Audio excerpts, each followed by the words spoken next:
Hello everyone and welcome to episode number 20 of The Display Show.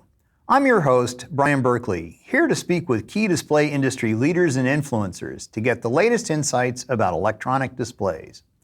To get more market perspective on the fast-moving display industry, today we're speaking with Paul Gray of Omdia. In our conversation, Paul and I talked about how the viewing experience is more important than specsmanship, lifestyle effects on viewing patterns, differences between the European markets versus North America, what vinyl records have in common with displays, and the fact that viewers watch content, not screens. Please don't forget to subscribe and hit the bell for notifications when new episodes are released. Now, on with the show.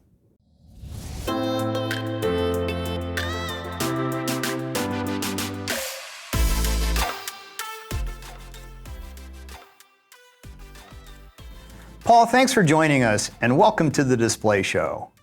Hi, Brian. It's good to join you. First, let's start with Omdia.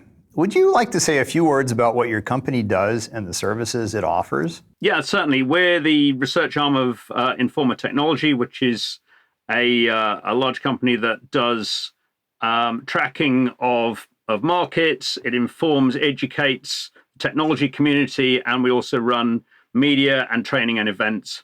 And specifically in my part of Omdia, we cover displays, consumer electronics, semiconductors, telecoms, and various other markets. You recently attended CES 2023, and of course that's the industry's biggest event.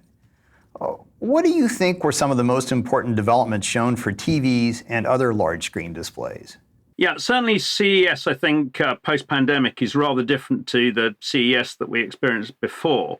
And it's becoming less a show to list up and queue up a whole range of products for launch in the coming year. And it's becoming much more about experiencing technologies. We've all seen it broken on the internet and so on. And now it's about what does it feel like? What's it there to experience and have a sense of presence. Certainly the first thing that obviously headlined CES was a new generation of OLEDs from Samsung and LG with quite major improvements to OLED, white OLED or QD OLED. We also saw Chinese brands TCL and Hisense really declare just how serious they are about growing their business and challenging in the North American market. And they're doing it in particular with very, very large screens, so 85-inch and 98-inch, for example. The global brands look more and more serious about sustainability. It's moved from what could be arguably called greenwashing, and now it's about redesign of products, and we saw quite a lot of that.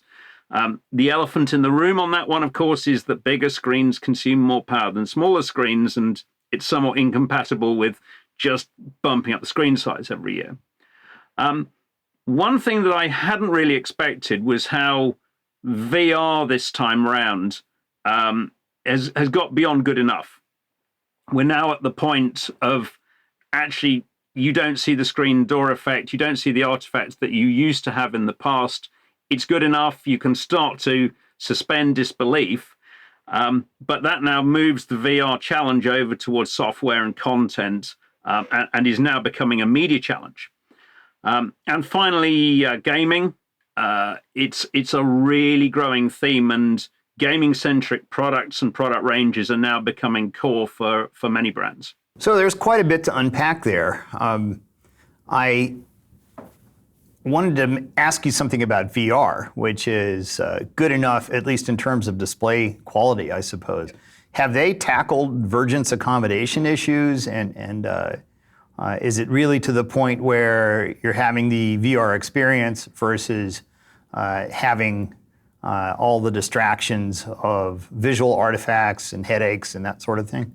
I'm really sensitive to motion sickness. I can't read a book in a car. And I spent 25 minutes inside a VR environment, which 5 years ago, I'd have felt physically sick after 10 minutes, and I did 25 minutes, and I felt not quite myself, but other than that, and I had senses of motion, even though I knew I was stationary, so that I was at that moment where my brain was suspending disbelief and the latency has gone. So I think that we're at the point of good enough. Probably I wouldn't want to spend an hour inside it, but it's a very real and meaningful experience now. And I think that is a big change, that you can suspend disbelief now. Yes, there's still a bit of pixel structure, but it's really there. And the latency and the lag, for example, in displays had gone. And I think the really telling one was that when I'd finished all that, I suddenly looked around and realized that it was wireless.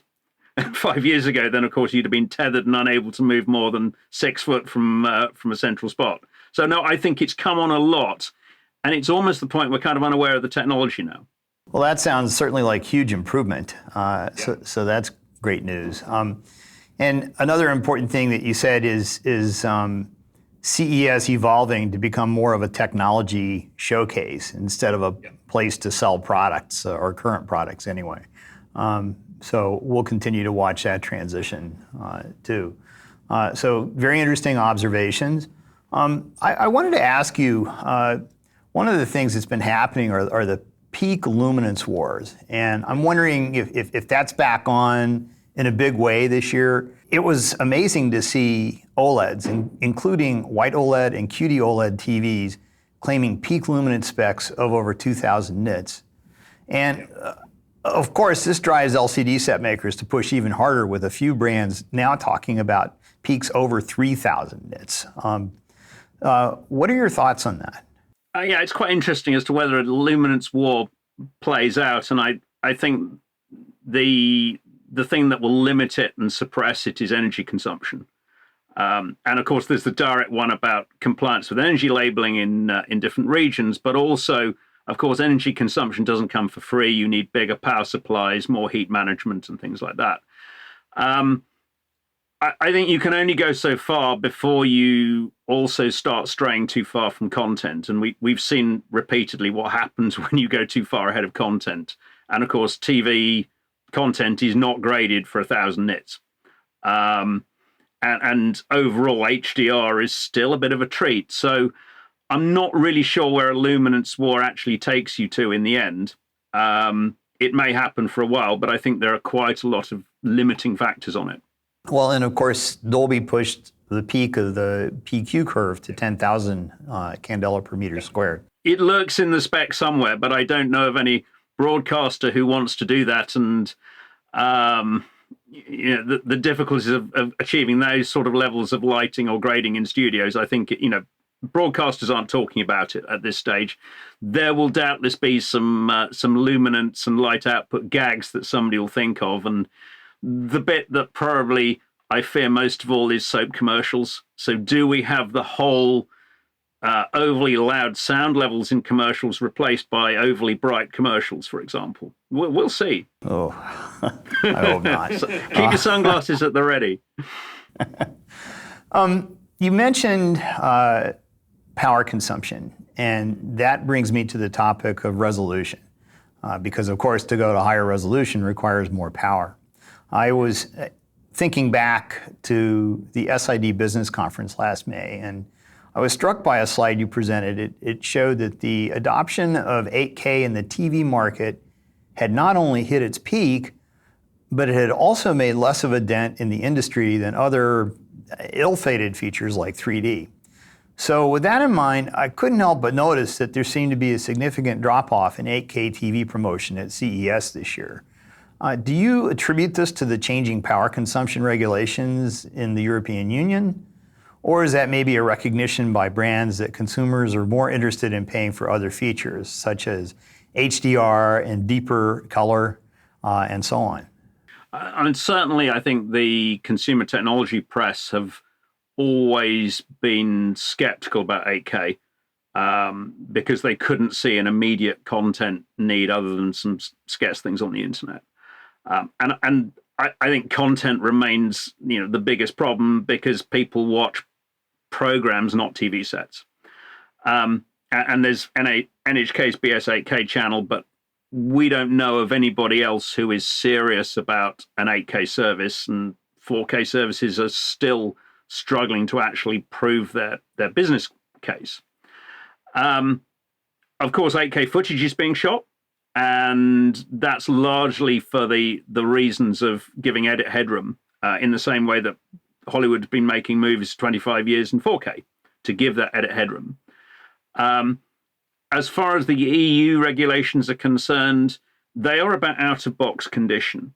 And so you can have a TV with the light output really heavily turned down in the standard settings as it comes out of the box, and you're okay.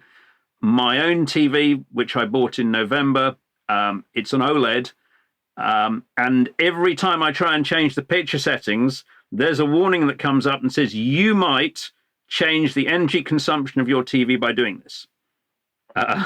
So I think that we'll see those health warnings appear, and of course, no retailer ever puts such sets on the shelf without putting them into vivid mode or demo mode or whatever. So the consumer will be unaware at first, get them home, and then probably crank the brightness up. It's the same as, have you ever got the gas mileage of your car the same as the manufacturer told you it was going to be? It's a standardized test and it's a reference. Yeah.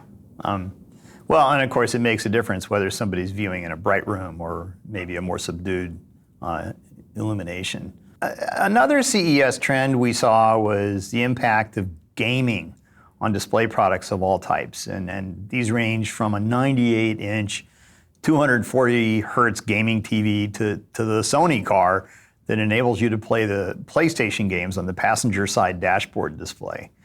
So I'm wondering how you see the gaming trend playing out in TVs. It's not just TVs. I mean, it's a strengthening product thread that we see going throughout. To give an example, in notebook PCs, OLED's about 2% of shipments. If you look at dedicated gaming PCs, it's 7%. So there's very clearly a gaming aesthetic where really high contrast and things like that improve the playability of the games, and they all have sort of colors that look like sashimi. It's the way that games are authored these days. It's an artistic choice, and that plays straight into squeezing extra performance out of your display. So definitely we see a really strong thread of gaming TVs. I think brands need a note of caution, which is that the sort of people who are really hardcore gamers who spend $1,000 or $2,000 on a water-cooled graphics card are playing on PCs. And therefore you've got to persuade them to move from a big chair to the couch or to the TV.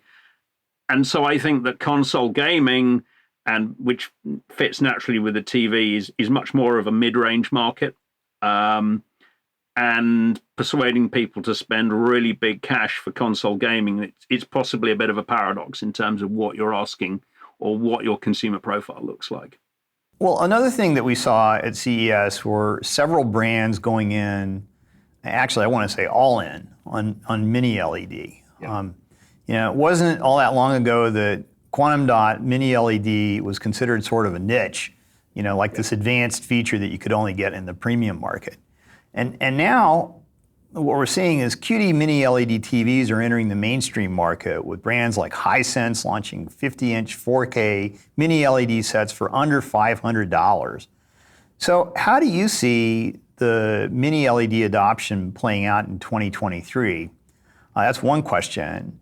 And also, do you see any shift in the power balance between the OLED technologies and quantum dot mini-LED LCD as a result? The other point of differentiation on this one is not just what you're using as the size of your light source, but also how you're driving it. And it needs to have many zones to get the high contrast ratio. Otherwise, you're just using a different component as a light source. Now, if you take, let's say, over 1,000 zones, which is like Samsung's Q9 series last year, it had OLED-like performance. It was slightly different to OLED. It was more light output, probably still struggling a bit on the black level by comparison with OLED. So if you're watching a brightly lit room or you have white walls, then probably the LCD looks better. If you watch in the dark or a dimly lit room, then probably the OLED looks better. So they're just slightly different optimizations. The bit I fear about is when people make perfectly ordinary TVs. Some of the ones I saw looked like they'd got about 20, 25 zones, something like that, which will be very ordinary in terms of performance, and they'll have the words mini LED on them, and that's kind of getting a free ride and a bit of marketing, but in the end, they won't look different. And I think those products are a little bit disappointing and misleading. Getting all that performance out of mini LED is difficult, and it's a semiconductor problem and a backplane problem. And you need to really reshape your value chain to do that. You need people to produce custom power semiconductors to drive these things. We're not quite there yet. Power semiconductors are generally in shortage still because of the auto industry, amongst others. We do see some people doing high performance mini LED, and some of them have them in their ranges. So let's wait and see what happens. What I don't like is the ones that are sort of marketed as a V8 car, but only got 4 spark plugs.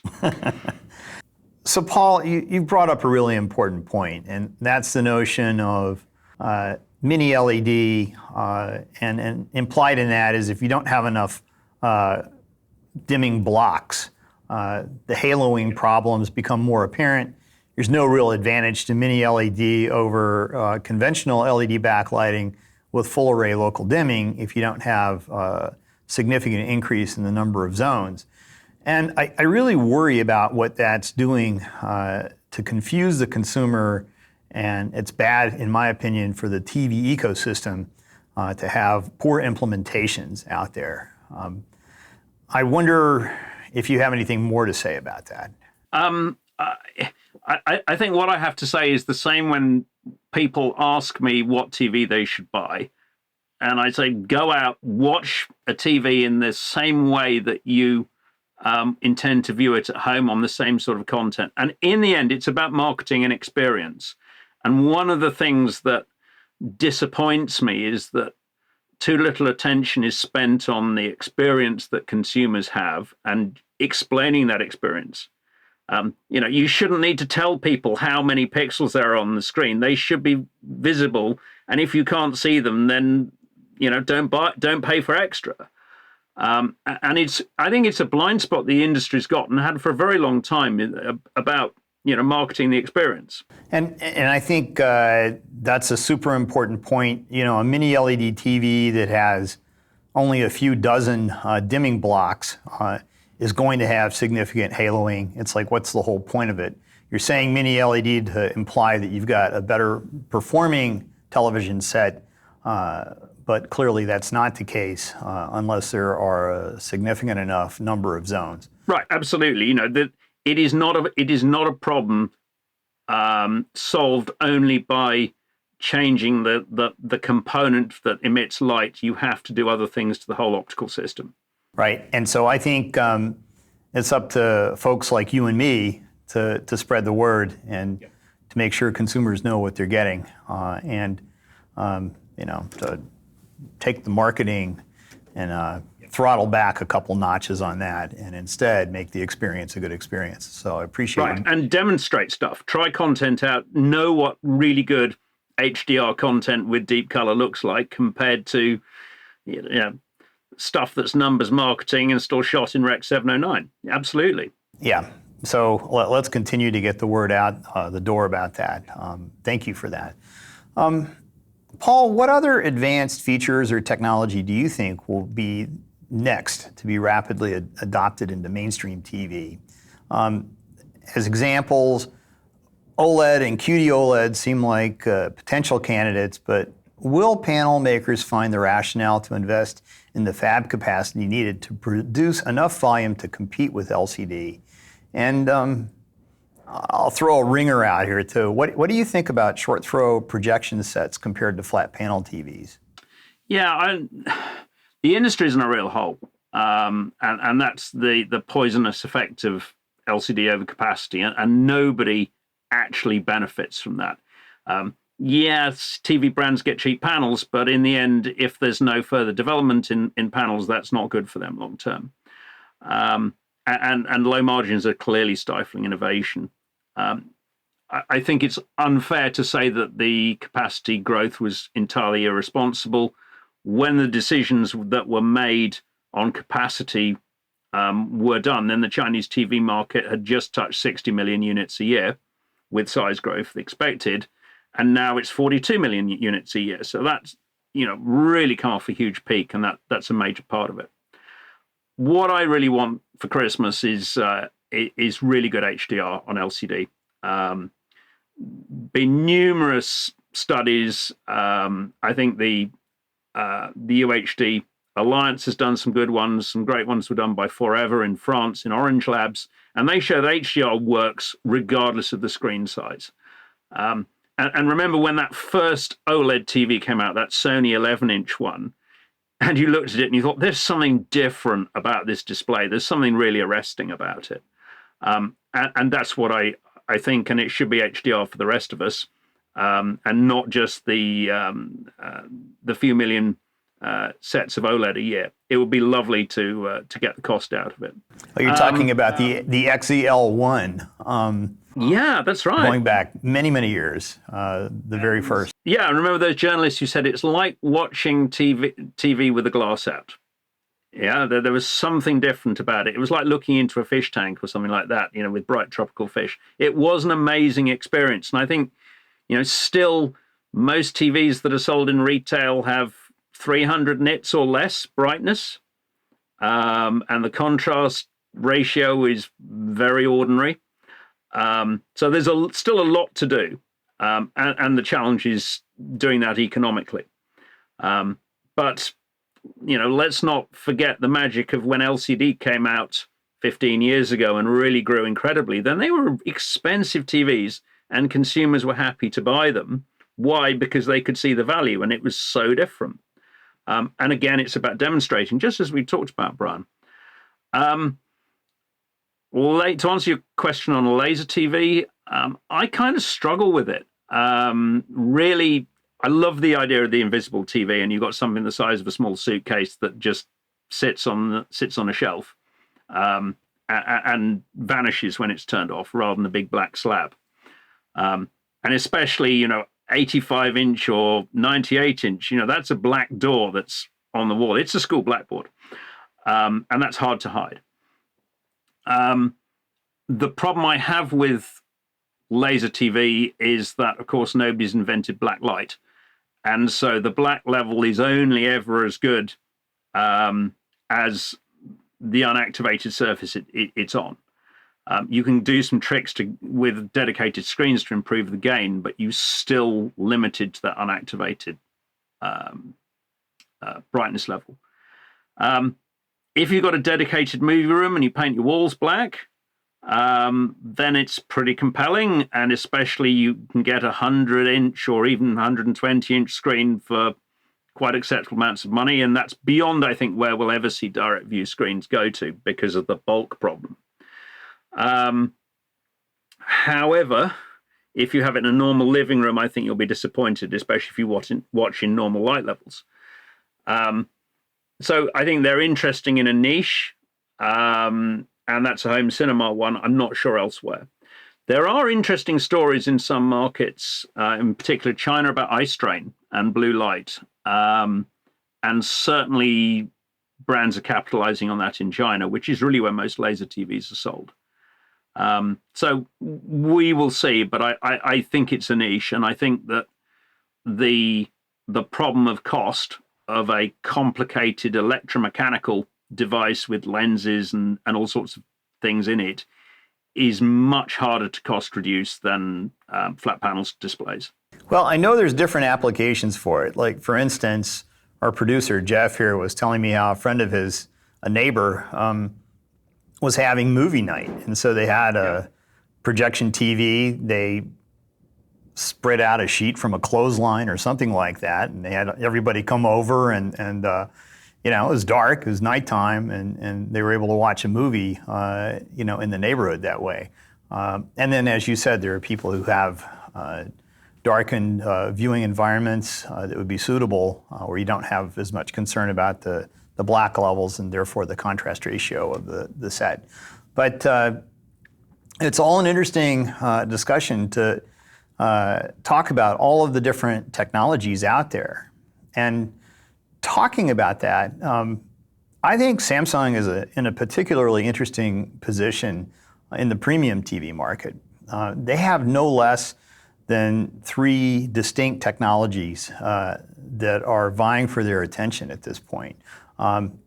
First, they have QLED LCD TVs, and in that one category, there are all 3 of the 4K QLED, the 4K Neo QLED with MiniLED, and then they have 8K. And secondly, they have QD OLED, a brand new category that they created, just started last year, and they announced some improvements on that this year at CES. And third, they have launched several micro LED products this year as well. So how do you think they will manage 3 or more different flagship level TV technologies? Yeah, they're spoiled for choice, aren't they? And I think for them, I know I have a lot of sympathy with their. Wait. Is that a British term, spoiled for choice? It just means that it's really tough. That is, most of the rest of us dream of having that level of choice, don't we? And at the same time, I think, I've got a lot of sympathy for their people deciding their product ranges, because there is no obvious right answer. They're all good technologies. They all do slightly different things. It's like, do you get a cat or a dog? One catches mice and the other one chases sticks. And they've got the same thing on that one. Whatever happens, I think that mini LED evolution will, the speed of that will depend heavily on Samsung, because Samsung has such an amazing track record on reshaping value chains, really totally transforming them.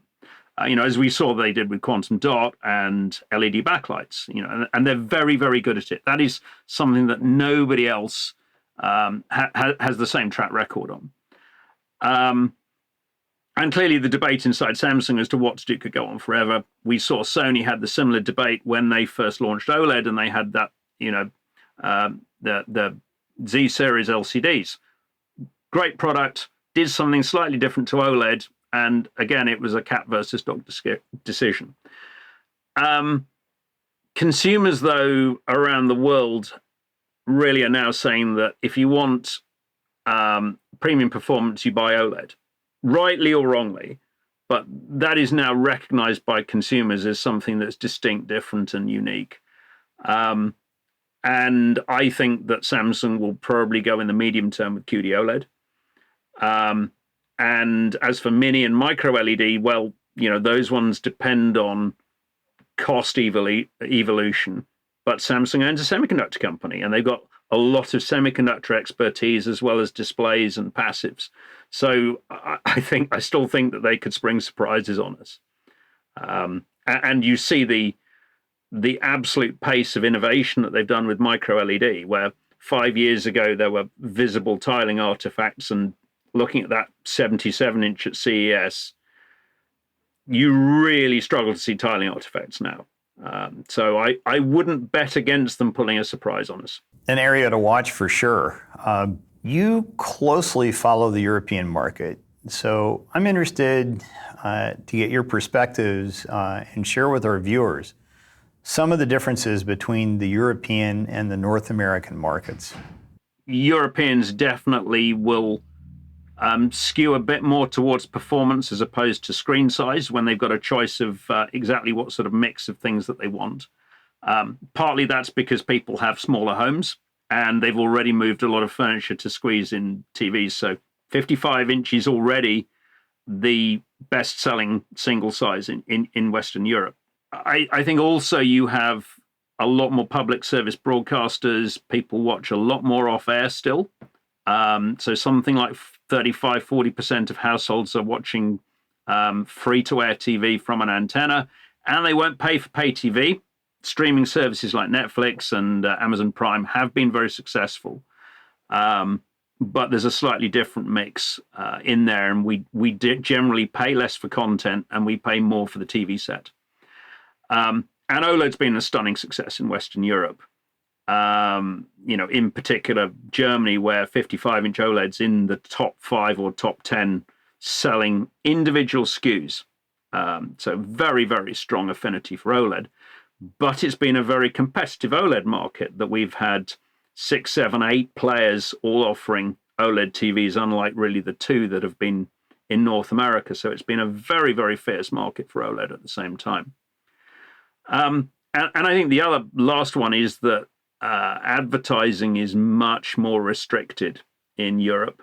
The number of minutes of advertising in every hour broadcast are much lower. And therefore, there's a slightly different TV content business model, and with state players as well, who are often very, very much pushing the boundaries of what can be done with technology, in particular, RAI in Italy and the BBC. Then you do see a lot more upfront innovation in content, and that certainly helps high-end TV. Well, I want to come back to that question later about advertising, because I've got a follow-on. But next, I'd like to ask you about age demographics. I'm wondering if larger TVs are better suited for boomers like me and Gen X, while millennials and Gen Z might tend toward streaming on smaller devices and screens. Yeah, it's an interesting question, isn't it? Because the other answer may just simply be that they're young and got less money than us.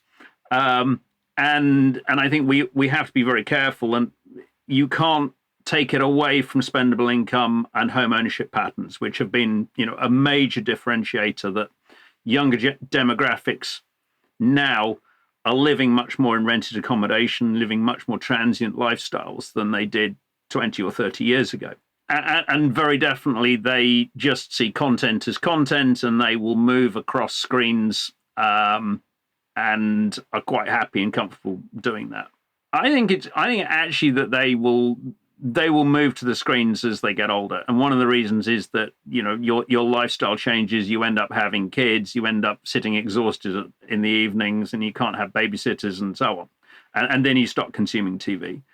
And we certainly saw during the pandemic that TV ownership, which in most parts of the developed world has been falling, North America being a real outlier where TV ownership's been flat and high.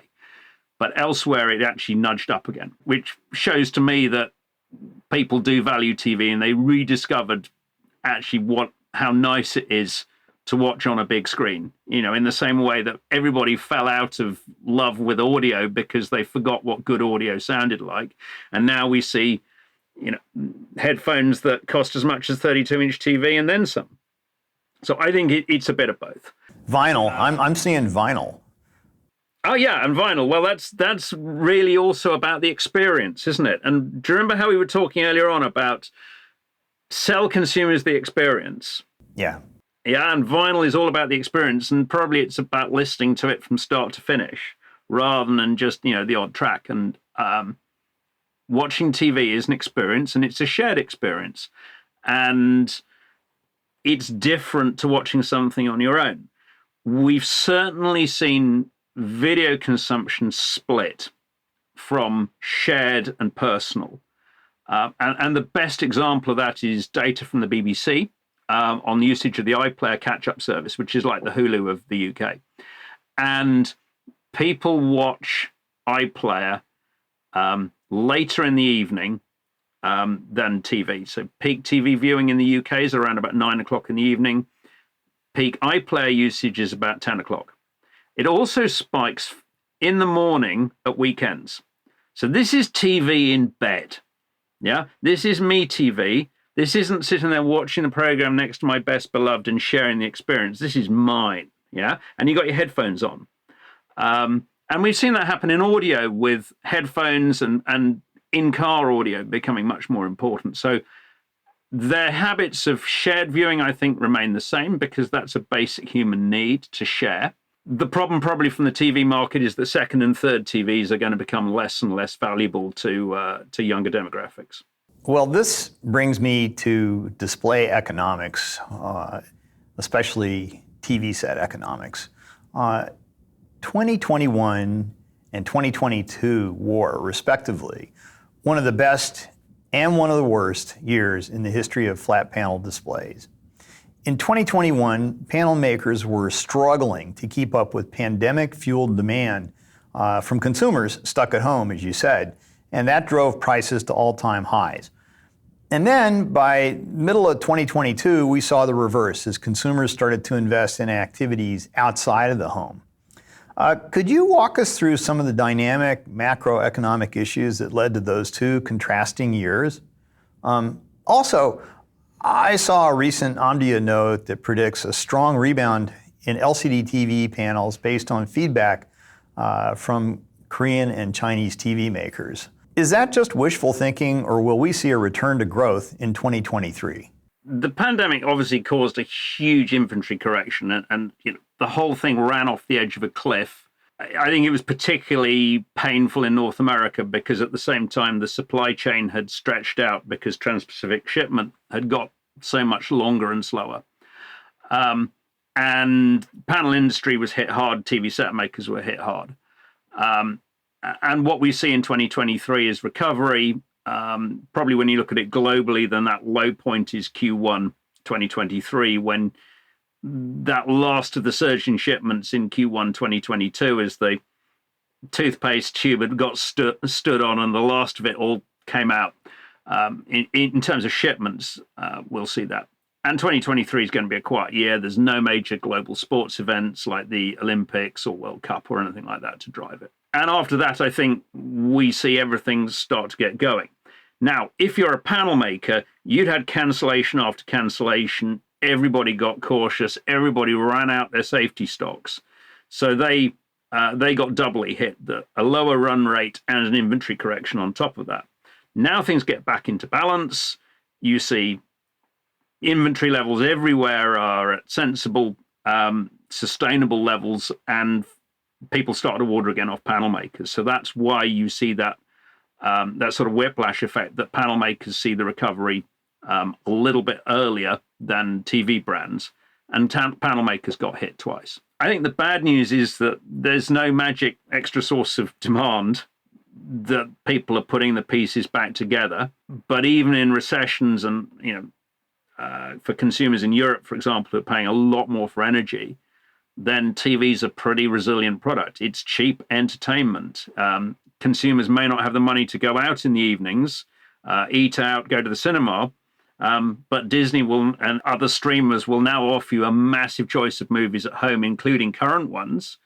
And a dinner in front of the TV watching a movie is very, very cheap entertainment. And that's great value for consumers. And consumers instinctively know that. So as a result, I think that TV demand will look pretty solid, if unremarkable. Sounds like softness will continue for a while, but with hopes for a pickup maybe later in the year. Yeah, I think this is just a gradual recovery. Emerging markets have looked pretty good. They got starved of panels during the pandemic because people wanted to sell those panels into developed markets. So the emerging markets are coming back, but it's going to be unremarkable growth, and that I think is the bottom line. There's no miracles. One of the factors that contributed to sales of higher margin TVs during COVID was the semiconductor shortage, especially at the older nodes. And this affected everything from TVs to automobiles. So has that issue finally cleared? I think there's two layers to this one. So in terms of the pandemic surge for high-end chips for PCs, smartphones, and so on, then yeah, that's definitely over. And the semiconductor industry is reporting, a really tough time at the moment. Actually, the pandemic, I think, was almost coincidental with a fundamental shift in semiconductor demand for power semis, which is the auto side of it. And that was a structural change. If you look at the loading on power fabs, then there's probably another year to go in terms of shortage. And we don't really see that completely clearing up until probably the end of 2023. The difficulty for power is these are more low margin products. And you've got to be a brave investor invest in the troughs, build your capacity in old nodes. Now, that's a new thing for the semiconductor industry. You've always gone on to the next node. You've always gone on to newer processes. And now you've suddenly got to backfill in the older processes because actually that's where the markets are. And that's quite different. So, yes, it's needed. And what it needs above all is patient investors who invest against the cycle. But the demand is fundamentally there. Yeah, I can tell you that column drivers, backlight drivers, even timing controllers for panels are not built using sub 10 nanometer CMOS. They're older nodes. So we'll be watching that one closely as well. In terms of the overall TV supply chain, can you comment on the health of that area? Well, obviously, if you're wanting to buy panels or TVs, then, yep, it's pretty free supply now. Shipping costs have also come back down to pre-pandemic levels, so you're not worrying all the time about where you manufacture something with the shipping cost component. I would say that it's never a healthy industry if people are losing money, or if somebody in the value chain is losing money, then that is not sustainable long term, and things have to change to bring panel makers back into profit. What we've seen in the solar industry and in LEDs for lighting was that in that case, there was so much overcapacity that in the end, the Chinese government stepped in and forced consolidation. Obviously, we've seen Samsung and LG very proactively use withdrawal of capacity to revalue markets, and they've always played those cards very, very cleverly. And we may see part of that, but that has to happen for the market to be healthy and the whole business to be healthy. You can't have people carrying on losing money forever. Well, and I think those players that you mentioned have led through innovation rather than just trying to do more and bigger and larger sizes and bigger volumes and so on. They've focused on improving value delivery and innovating at the high end. Yeah, absolutely. But at the same time, they've also known and made very good strategic decisions on when to stop, and that's actually lifted the margins on their other businesses. So, for example, when Samsung withdrew those Gen 7 fabs, they actually revalued the business, and they never left when they were under a cloud and losing money. They left. They knew when to walk away from the table, and they played that very shrewdly. Yeah, I don't think any LCDs are being made in Korea anymore. I think scarcely any now. Yeah. What about the TV set makers? How are they making their money? There's certainly a big change that's going on the TV side, and it's kind of unreported at the moment. And that is a shift away from making money on hardware to making money on services. And if you look, for example, at the financial statements from Vizio, then they're currently making 99% or so of their profits out of advertising and data and services, rather than actually money on selling the hardware. And likewise, you see a similar business model from Roku. In fact, that's always been what Roku has done, that they aim to make money on services, software, and advertising. Samsung now has its own TV service and TV channels, and they are very, very serious about their data and advertising as well. And Samsung is now selling advertising directly through its own business. So we're now seeing that TVs are almost a bit like set-top boxes, that you put those into the market, but they're there to sell software, services, advertising. And that's a really big shift. We did a little back of the envelope calculation this week, and if you look at Roku or Vizio, then they appear to be making around about $5 per subscriber per quarter. And Samsung said in one of their investor statements they expected TV to remain active doing this for 5 years. So that's about $100 worth of revenue. And to think that 65-inch TVs in Walmart were selling for, $228 on Black Friday, you can see that that's pretty compelling if you're a TV set maker. So this is going to change people's motivations. It will change the hierarchy of players. It's going to be all about installed base. And At the same time, that doesn't work everywhere. That if you look at linear TV advertising, for example, then half the linear TV advertising spend in the world is spent in the US, which is probably why you see so many OS platforms already in the US and why the battle is so very, very serious. It doesn't necessarily work elsewhere. For example, in China, where the government has a very major controlling stake in what appears on TV screens. And in other countries, then the advertising market may be too small. So I think we're going to see very, very selective use of this business model, but it's becoming a new front in that battle. But wait a minute, Paul. What you're talking about here could be quite profound and maybe negative to the viewing experience. Like if I launch my TV and I just turn it on, right, and I'm at the OS level trying to choose across Netflix or Hulu or some other over-the-top service, or just watching live TV, does that mean I'm going to start seeing an ad while I'm in that process? You already are. So it's just that, for example, Samsung TV Plus, then Samsung is selling that advertising on that channel which they own. Samsung also will sell you banner ads that appear on the screen or the UI at the beginning.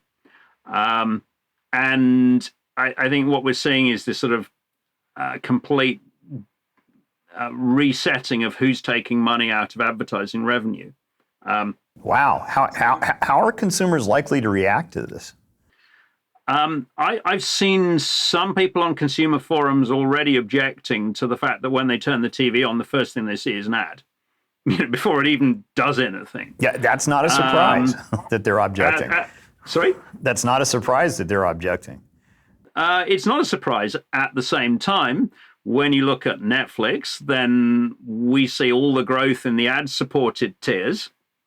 So consumers, whereas 5 years ago the marketing theme was watch TV without ads, and now you say cheaper TV with ads, and they go, okay, we'll have that one now instead. So I think always it's about tolerance of advertising. It's about whether that advertising is intrusive. At the same time, you can't get away with too much of it. And one of the clear ones on the quality message is that people watch higher quality products, video products, content, for longer than they watch low quality content. Yeah, and just even in terms of the aesthetics of it, people will watch longer on HD channels than on SD channels. So the question is about the economics of the content. Not just for TVs, but for all displays. What do you think are the most important trends to watch for 2023? I think this year looks like the year of maturity of foldable displays, and we see a lot of Chinese brands and second-tier smartphone brands, the challenger brands, really launching foldable smartphones. They do it a slightly different way to the sort of products that you've seen from Samsung, for example. So the fold's a bit more visible. There's a bit of a crease, maybe, but you pay less. Now, the industry's been adamant that consumers want foldable displays, and we will see what happens as to whether that holy grail, as far as display makers are being concerned, that assuming that people always want these foldable displays, they'll always like those. We will see. At the same time, the smartphone market has definitely peaked. And it's driving a consolidation through the industry. So if you look at the business results of Samsung and Apple, then they've gained share in this falling market.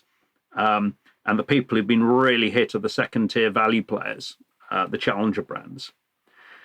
Moving away from smartphones, then obviously it's auto. It's the most exciting area for displays at the moment. We're really at the beginning of the story of flex displays, of bendable, of OLED in cars.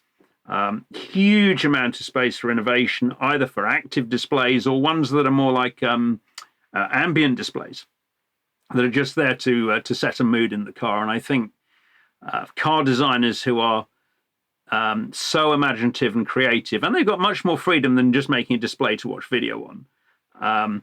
I think we're going to see them do some really, really interesting things, and there's lots of value in that, for the consumer, for the car maker, and here's hoping for the display maker as well. I think there's huge potential there. It's going to be really exciting. Well, as always, we will continue to watch the growth drivers, and the market will stay interesting as it has been all along. And that leads me to a final question for you, which is, how should our viewers keep abreast of the latest news and trends in the display industry? Well, quite apart from listening to you, Brian, then the other one is definitely sign up on our site. So go to omdia.com. And if you register, then there's always updates just behind the registration, but for free. And so come and enjoy that. We do cover the media industry very extensively, from pay TV to advertising and those things to research. And suddenly we're at that point where the advertising business and the media business is shaping TV and consumer devices like never before. And that's a really exciting one for the display world. And always remember, of course, that people watch content, not screens. Content, not screens. Content, not screens. Content, not screens. We will make sure to post your company's website for our viewers. And Paul, I just want to say it's been a pleasure getting your insights today. Thanks for being our guest, and we wish you and everyone at Omdia all the best. Thank you, Brian. It's a pleasure as always. Cheers.